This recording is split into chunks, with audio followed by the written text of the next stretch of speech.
we started really getting focused in on measuring how successful that pod had become. And we were so proud of it, and it was growing. And then we started to make the pod based on corporates rather than what we authentically loved.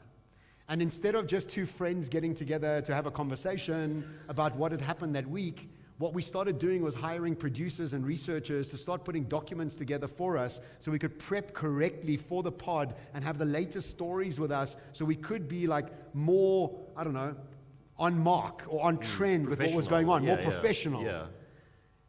And we started getting miserable. It was miserable. We weren't enjoying it. And our numbers started dipping.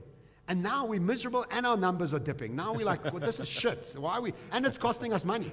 So all of it was like, this is terrible. And then I watched a lady who has a podcast called Call Her Daddy. Does anybody know that podcast? And she's like this, 27-year-old, 28-year-old American girl. She just got given a $125 million contract to build a podcast out.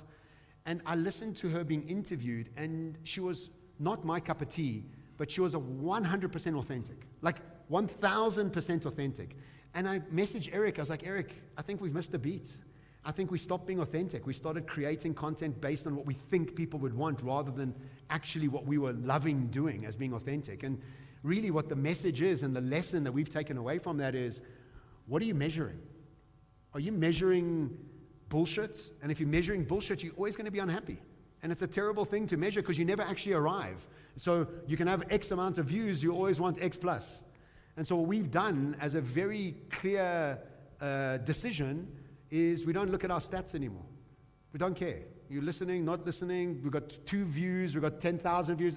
We switched off from it. And I think just to start off with that is that the process has been really a full circle process for us to come back to authenticity. And ultimately, people ask us, what does it mean to be expansive? It really means to be authentic. When you're authentic, you're expansive. If you're not authentic, you're just not expansive. And so the journey's gotten us here now.